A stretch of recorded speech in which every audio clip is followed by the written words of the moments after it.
O tema da semana passada e dessa semana continua sendo fome da presença de Deus. Fome pela presença de Deus. Sabe, meus queridos, a fome vai nos levar a lugares onde a gente não sabe para onde a gente vai. Às vezes nós vemos pessoas que entram em navios, que vão de um país para outro, às vezes numa embarcação pequena, que vai tentando sair de um país para outro. E aí as pessoas são recebidas como refugiadas, porque no país delas não tem o que comer. Então, quem está com fome, vai à procura de comida. Quem está com fome, faz loucuras para comer. Quem está com fome sabe que a sua vida depende de comida. E a melhor coisa que nós temos é ter fome da presença de Deus. Porque essa fome vai fazer com que nós cheguemos a lugares maiores. E essa fome, a fome que nós temos no dia a dia, o jeito de nós agirmos na nossa vida, vai nos dar alguns nortes.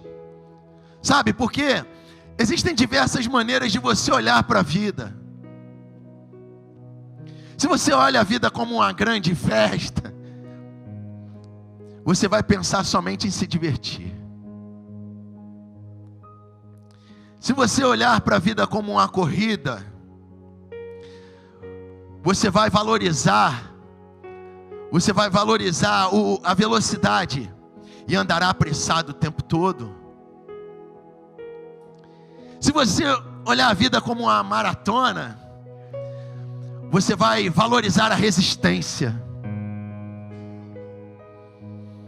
E se você olhar a vida como uma batalha, um jogo, vencer será a coisa mais importante para você. E aí, isso é até perigoso, porque quando a gente olha a vida como um jogo, a gente quer sempre disputar, quer sempre vencer, não importa como, não importa contra quem, passando por cima dos outros. Não porque eu quero aquela vaga, não porque o supervisor está lá, não era para ele estar, era para eu estar. O negócio começa a desandar.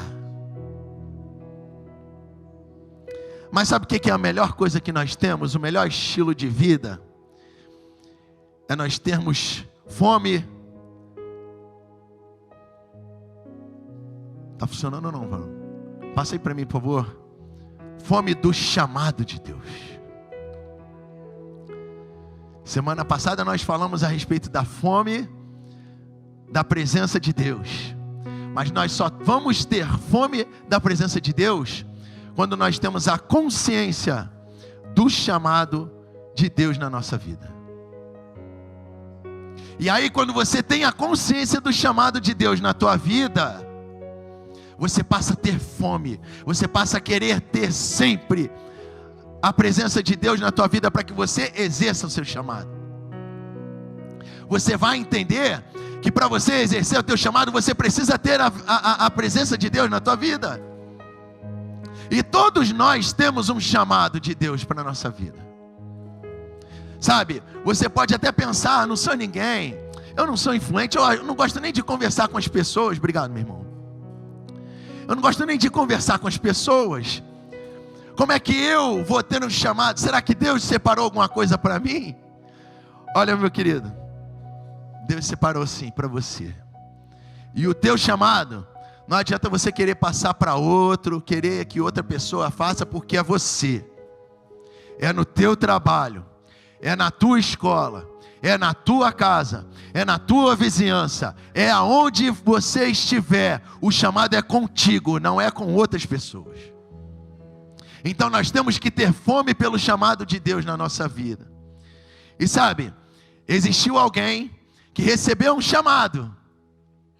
Vamos ver aqui no livro de Mateus capítulo 9, versículo 9.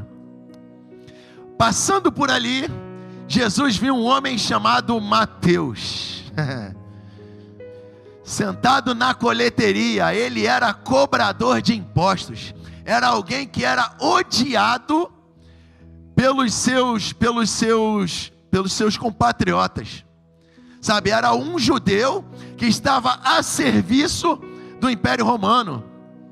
Ele era funcionário do Império Romano, mas ele era judeu. Então ele era obrigado a cobrar impostos dos judeus. Olha que tarefa, que missão horrível que ele tinha.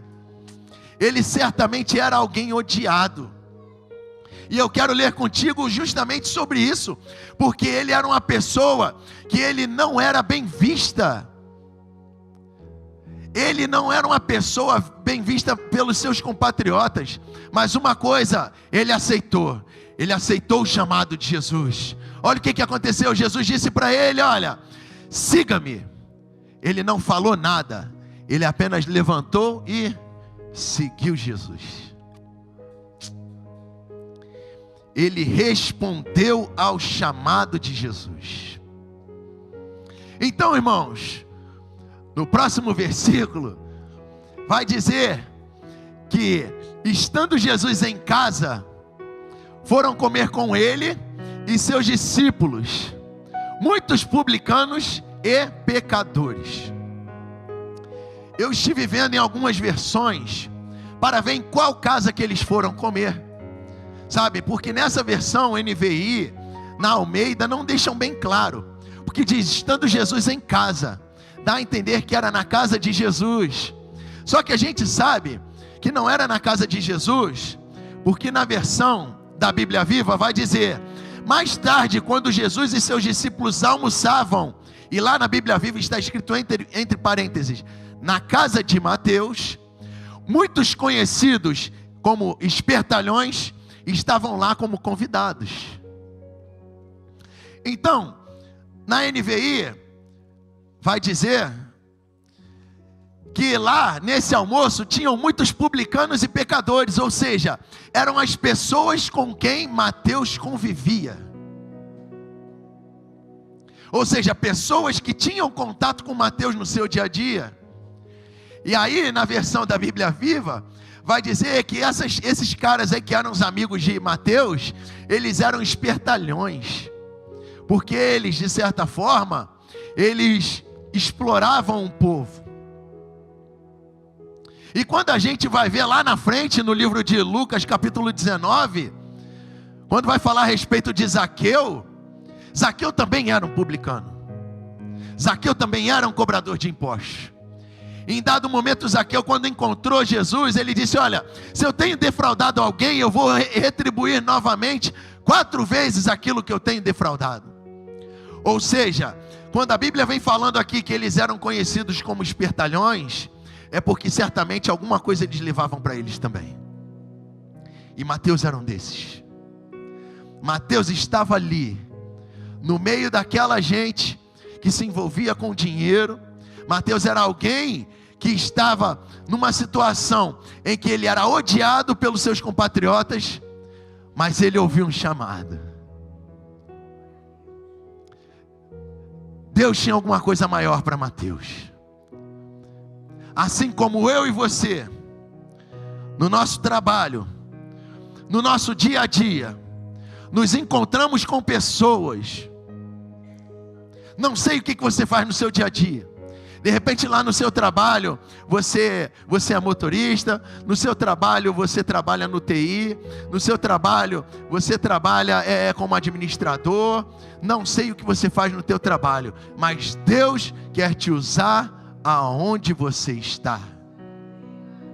Não fique pensando que um anjo vai vir do céu e falar com aquela pessoa do teu trabalho, não. Não fique pensando assim, poxa, se o fulano de tal ouvisse o que o pastor falou na igreja no domingo, ela ia acreditar e tal. Não, não, não, não, não. É você que Deus quer usar. É você. Sabe por que Deus quer te usar? Deus quer te usar do jeito que você é, para alcançar os que estão à sua volta. Deus quer te usar, meu irmão. Tem que responder a esse chamado. E muitas vezes, a gente não consegue responder ao chamado pela falta da presença de Deus na nossa vida. E é esse aqui o tempo a falta da presença de Deus na nossa vida, não nos dá a fome de querer falar de Deus para as pessoas. Sabe, quando você encontra um negócio muito legal e tal, e você quer compartilhar com as pessoas. Poxa, eu comprei um álbum de figurinhas para minha filha. E ela conseguiu achar a figurinha do Neymar. Ela ficou toda boba quando ela achou a figurinha do Neymar. Ela achou que aquela era uma figurinha rara. E ela começou a compartilhar com as pessoas. Começou a falar: poxa, eu consegui a figurinha do Neymar. Eu estou te dando um exemplo aqui bobo, irmão. Porque existe algo muito maior que você encontrou e que você precisa compartilhar. Mas quando nós não temos a presença de Deus, a gente acaba não compartilhando. Sabe, e em dado momento, isso aconteceu com Ezequias. Ezequias, ele era um homem que ele mudou toda a situação de Israel, porque Israel vivia na época dos reis. Entrava um rei, fazia uma coisa boa, daqui a pouco o rei ia, se desviava de Deus, ou então o rei passou a vida toda só adorando a outros deuses, esquecendo do Deus de Israel. E assim foi, rei por rei. E quando Ezequias ele assume, mesmo ainda garoto, ele coloca no seu coração, porque ele foi aconselhado: olha, você vai servir ao único Deus, serve ao Deus de Israel. Ele vai fazer prosperar, assim como fez prosperar os nossos antepassados. E aí Ezequias vem fazendo tudo certo, derrubando estátuas, vem fazendo tudo que era agradável aos olhos do Senhor, a ponto de, num momento crucial da sua vida, o profeta chega e fala assim: olha, você vai morrer, arruma a tua casa porque você vai morrer. E aí Ezequias ficou com aquilo no coração. Ele ainda não tinha herdeiro para ele poder passar o trono, e ele orou ao Senhor. Ele disse: Senhor, eu tenho te servido há tanto tempo, eu tenho te buscado há tanto tempo, e aí agora, Senhor, eu vou morrer sem ter uma descendência. A Bíblia vai dizer, irmãos, que o profeta ainda estava no pátio do palácio. Deus mandou o profeta voltar e falar com ele: olha, agora vai ser, eu ouvi a tua oração, e agora você vai ter mais 15 anos de vida. Sabe, irmãos, Ezequias era um homem que tinha a presença do Senhor. Só que algumas pessoas foram até ele para poder ver esse milagre que aconteceu. E aí lá em 2 Crônicas, capítulo 32, versículo 31, vai dizer que alguns representantes da Babilônia foram lá ver o milagre de cura de Ezequias. Só que aconteceu algo inesperado. Deus o deixou à sua própria sorte, a fim de prová-lo e ver como era realmente o seu coração. Então agora Ezequias, que era uma pessoa próxima de Deus, agora não estaria contando com a presença de Deus. Assim como na semana passada nós falamos a respeito de Moisés, que Moisés recebeu de Deus a seguinte notícia: olha, Moisés, pode ir, eu não vou estar com vocês, mas eu vou enviar o anjo, vou enviar a coluna de fogo, vou enviar a nuvem e tal, vocês vão lá e vão com Deus. Ai, Jesus. Mas só que Moisés fazia questão de ter a presença de Deus. E aqui a Bíblia vai dizer que Deus deixou Ezequias a sua própria sorte para provar o que tinha no coração. Ezequias tinha recebido um milagre. Ezequias era alguém próximo de Deus.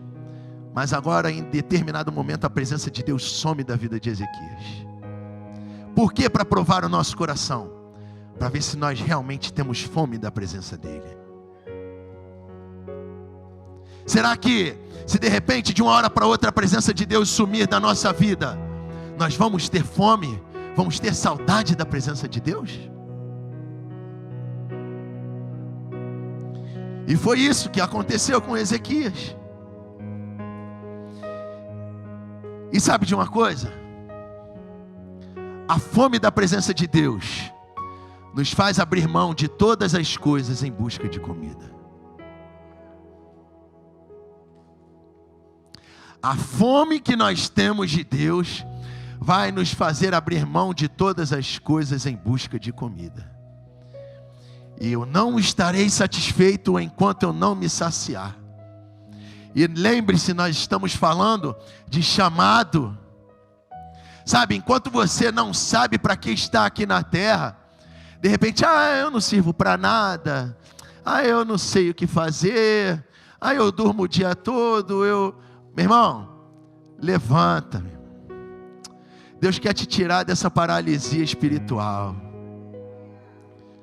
Quando Jesus encontrava um paralítico, ele não resistia, ele dizia: olha, levanta, pega a tua cama e anda, vai,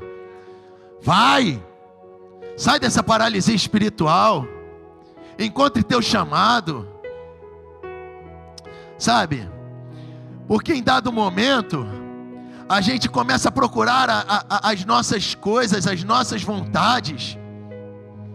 A gente acha que está aqui para viver a nossa vida, para comprar um carro novo, para comprar uma casa nova, para comprar uma casa de praia, para ter uma televisão maior. Você não veio para cá, para a terra, só para isso, meu irmão. Você veio para cumprir o seu propósito. Assim como Jesus veio para cumprir um propósito. E sabe o que ele diz para a gente cumprir o nosso propósito? Está lá no livro de João, capítulo 12, versículo 25. Aquele que ama a sua vida, ou seja, aquele que está correndo somente atrás daquilo que lhe agrada, você que está querendo só ter uma casa de praia, você que está só querendo ter um carro novo, você que está só querendo curtir, você que ama a sua vida, você vai perdê-la. Ao passo ou seja, ao contrário daquele que odeia a sua vida aqui, porque sabe que estamos aqui somente de passagem, neste mundo, aquele que odeia a sua vida neste mundo, a conservará para a vida eterna. Então, ele vem dizendo aqui no versículo 26, quem me serve, precisa seguir-me, e onde estou, o meu servo também estará. Aquele que me serve, o meu Pai o honrará. Então nós entendemos que nós não estamos aqui para fazer a nossa vontade. Não é errado, meu irmão. Deixa apenas abrir um parêntese aqui. Não é errado você ter uma casa nova. É bom você almejar coisas boas para você. Mas entenda que tudo aquilo que você tem vai ficar aí. Quando você coloca no teu coração aquilo que eu tenho é de Deus, muda totalmente o sentido das coisas. Porque aí o Senhor Jesus ele vem dizendo: aquele quem me serve precisa me seguir. Então, se eu estou seguindo a Jesus, eu não vou ficar preocupado com as coisas que eu tenho.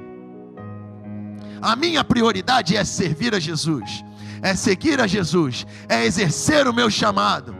E assim o Pai honrará. E aí Jesus vem falando a respeito dele mesmo. Olha só no versículo 27. Agora o meu coração está perturbado. E o que direi? Pai, salva-me desta hora. Ou seja, ele já sabendo o que ele iria passar. Pai, salva-me desta hora. Não. Eu vim exatamente para isto, para esta hora. Ou seja, Jesus estava muito convicto do seu chamado. Ele não poderia negar o chamado que Deus tinha dado para ele. Olha, é isso que eu vou ter que fazer. E embora eu saiba dos problemas que eu vou passar, eu vou negar? Eu vim para isso. E eu estarei lá na hora que tiver que acontecer. Então Jesus, ele via que ele tinha que cumprir o chamado de Deus para a vida dele. O próprio Deus sendo homem. Até porque Jesus era 100% Deus e 100% homem. Então, Jesus, assim como eu e você, passava por algumas angústias. Jesus não era alheio às angústias que eu e você passamos. Tanto que está aqui, descrito no versículo 27, ele falando que o coração estava perturbado. Mas uma coisa ele tinha certeza do seu chamado. E nada nesse mundo podia impedi-lo de concretizar o seu chamado. E aí, a gente chega à conclusão que a fome do chamado exigirá mudanças de prioridades. A fome do nosso chamado vai exigir mudanças de prioridades. Agora, se eu tenho até uma vontade de ter um carro novo, ou uma casa nova e tal, mas a fome do meu chamado é corresponder, vai exigir de mim uma mudança de prioridade. A minha prioridade agora é responder ao chamado de Deus. Agendas, relacionamentos, todas essas coisas, sabe? Essas prioridades que a gente tem, coisas marcadas, coisas certas, cara, isso tudo aí vai passar, mas o nosso chamado não vai passar. Algumas vezes significa pegar o caminho mais difícil do que o mais fácil. E foi isso que Jesus fez. Ele sabia do chamado dele, e ele sabia que era um caminho difícil, mas ele não podia abrir mão. E aí, Paulo vem falando uma coisa interessante para a gente a respeito do chamado. Ele vai dizer, olha, em Colossenses capítulo 3, versículo 23, tudo o que fizerem, façam de todo o coração, para o Senhor, e não para os homens. Ou seja, se eu trabalho, eu não trabalho com a intenção de agradar o meu patrão. Eu vou trabalhar com a intenção de agradar a Deus. Porque se eu estiver agradando a Deus, tudo vai fluir no meu trabalho. As pessoas vão te reconhecer como homem e mulher de Deus.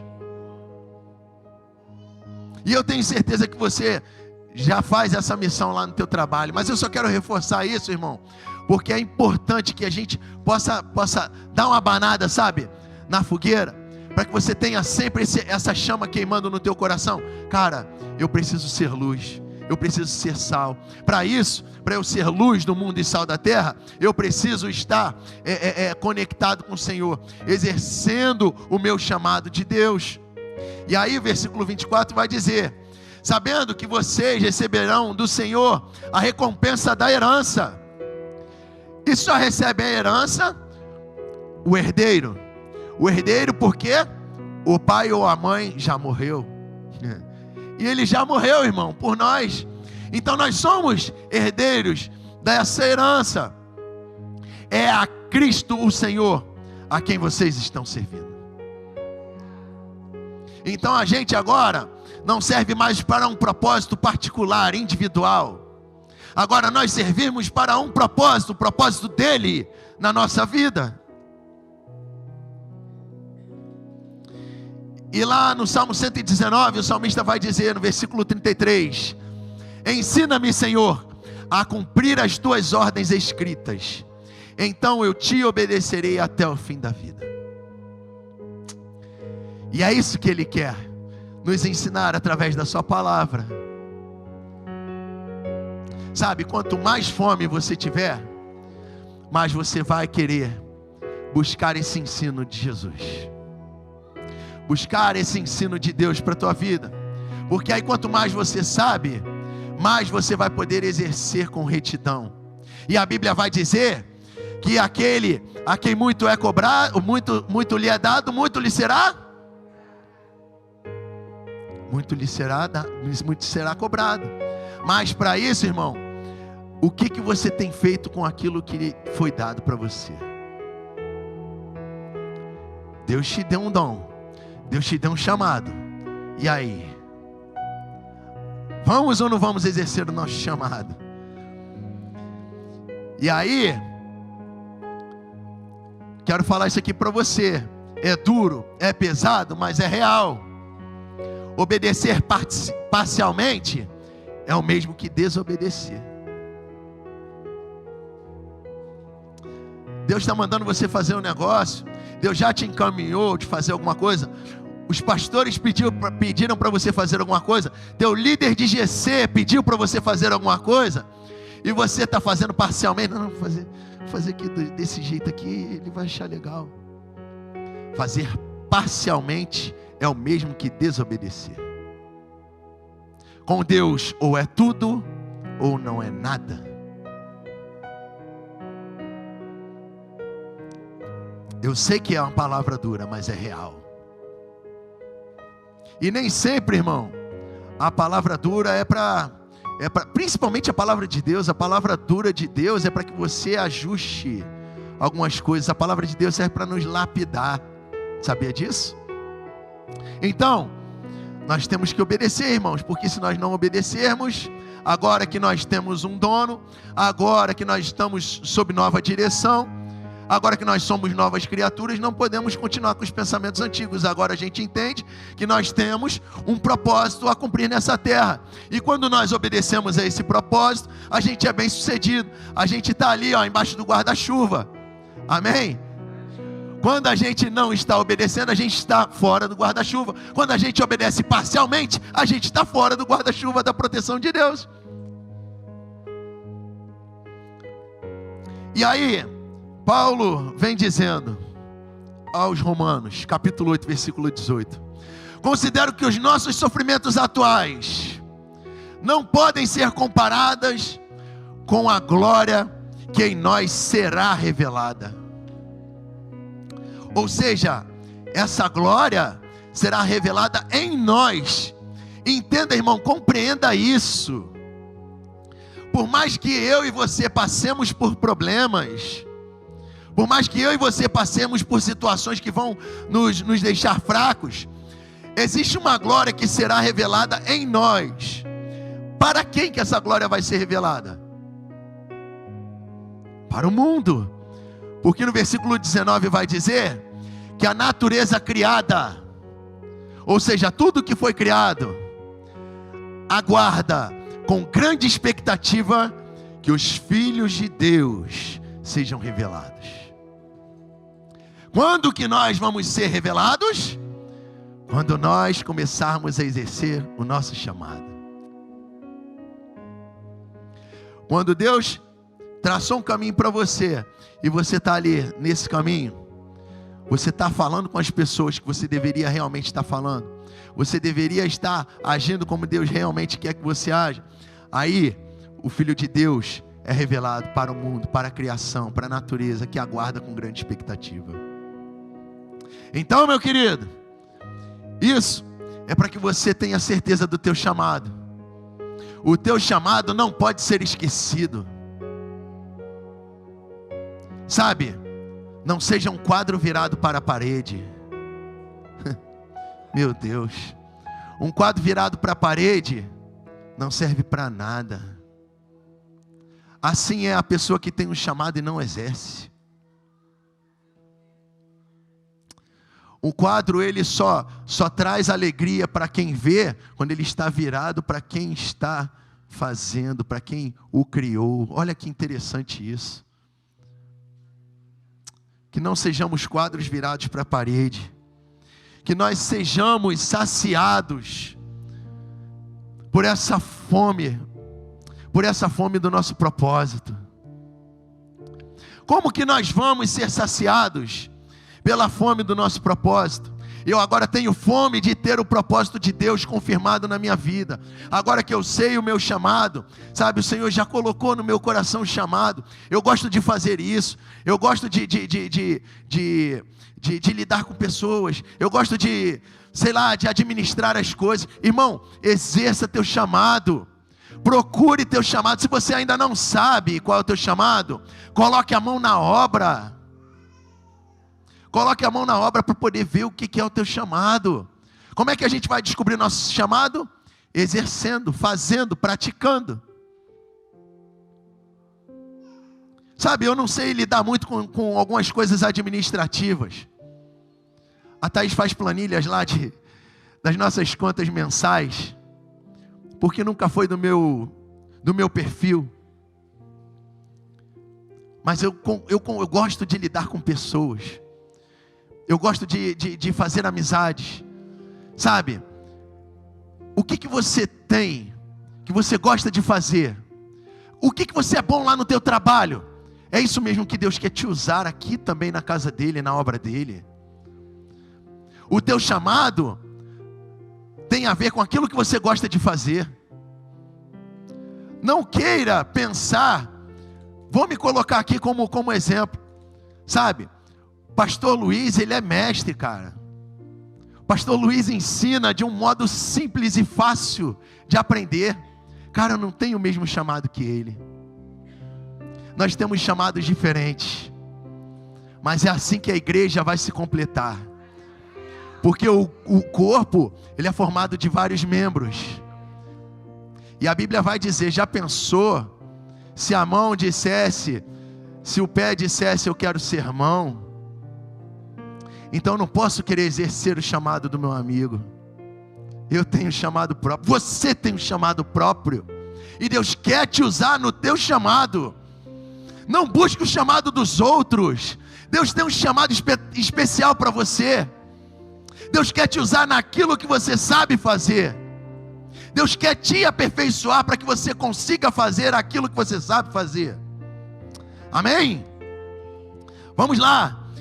Hebreus capítulo 13, versículo 14, na Bíblia Viva. Porque este mundo não é nossa pátria. Nós estamos aguardando a nossa pátria eterna no céu. Sabe, isso aqui é a recompensa, sabe, da nossa fome. Deixa eu só voltar aqui. O título aqui é Sendo Saciado da Fome. Quando que nós vamos ser saciados dessa fome, irmão? Quando a gente sair daqui para a glória. Enquanto nós estivermos aqui, é desejo de Deus que nós tenhamos fome das coisas de Deus. É desejo de Deus que nós estejamos sempre com fome. Nós só seremos saciados da fome de Deus e da fome do nosso chamado quando nós chegarmos lá em cima. Então é por isso que nós estamos aguardando a nossa pátria eterna no céu. E foi isso que Paulo, ele descreveu para Timóteo, em 2 Timóteo capítulo 4, a partir do versículo 6, na Bíblia Viva. Ele vai dizer: digo isto porque não estarei perto para auxiliá-lo, Timóteo, muito tempo mais. Ou seja, eu estou partindo, Timóteo. Sabe, o Espírito já diz para mim, que meu tempo está quase terminando. Daqui a pouco eu estarei a caminho do céu. Vamos lá, para a NVI. Eu botei na NVI porque na Bíblia Viva esse versículo está muito distante do que a gente já conhece. Ele diz: combati o bom combate, terminei a carreira e guardei a fé. Isso foi o que Paulo falou nos seus últimos momentos de vida. Ele já estava dizendo: olha, eu combati o bom combate, eu terminei a carreira e guardei a fé. Ou seja, exerci o meu chamado. Na Bíblia Viva, o que ele diz? Muito tempo lutei incansavelmente por meu Senhor, e no meio de tudo eu me conservei fiel a Ele. E agora chegou a hora de eu parar de lutar e descansar. Ou seja, enquanto nós estivermos aqui, nós estaremos lutando. Mas essa luta é de fome. É de fome pela presença de Deus. É de fome pela palavra de Deus. É de fome pela presença de Deus. É de fome para exercer o chamado de Deus na nossa vida. E no próximo versículo, versículo 8, ele vai dizer: agora me está reservada a coroa da justiça, que o Senhor, o justo juiz, me dará naquele dia. E não somente a mim, mas também a quem? A todos os que amam a sua vinda. Aleluia. Diga: é o meu caso. É o meu caso, porque nós estamos amando a vinda dele. Nós estamos aguardando a vinda dele. Como que nós estamos amando a vinda dele? Exercendo o nosso chamado. Na Bíblia Viva, esse mesmo versículo vai dizer: lá no céu me espera uma coroa, a qual o Senhor, o justo juiz, me dará naquele grande dia do seu regresso. E não só a mim, mas a todos aqueles cujas vidas mostram que eles estão aguardando ansiosamente a sua vinda outra vez. Ou seja, todos aqueles cujas as vidas mostram que estão aguardando. Você está entendendo? A minha vida tem que mostrar que eu estou aguardando a Deus. Se eu estiver exercendo o meu chamado, eu estou demonstrando que eu estou aguardando ansiosamente a vinda de Cristo. Pode subir o ministério de louvor. Aleluia. E aí, irmãos, eu falei aqui que nós vamos ter fome, né, até o final da nossa vida. Mas a morte é a parte final do nosso chamado aqui na terra. Não é preciso temer a morte. Na verdade, a morte é a porta para a eternidade e o nascimento para a vida eterna. É essa a nossa certeza. A certeza de cumprir o chamado de Deus e ter a certeza de que, cumprindo o nosso chamado aqui, nós vamos estar na eternidade. Porque nós não vamos temer a morte, sabendo que é um nascimento para a vida eterna. E sabe de uma coisa? De tudo isso que foi falado nessa manhã, eu quero que você saia com esse pensamento aqui, de C.S. Lewis. Tudo o que não é eterno é eternamente inútil. Ou seja, a gente sempre fala, né, que nós estamos aqui de passagem, e isso às vezes vira até um jargão, mas é a maior verdade que existe. Existe uma eternidade esperando a gente, meus irmãos. Existe uma eternidade esperando a gente. E as coisas desse mundo aqui não são um farelo, de areia, não são um grão de areia no meio da imensidão do mar.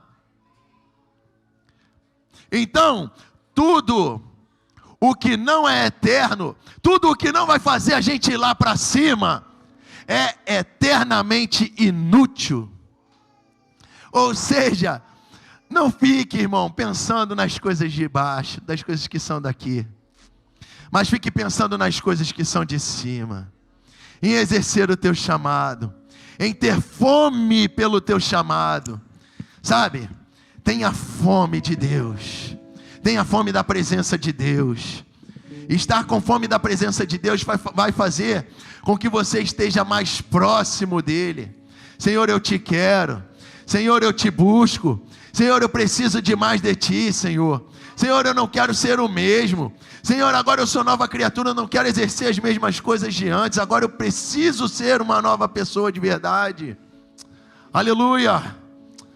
Aleluia.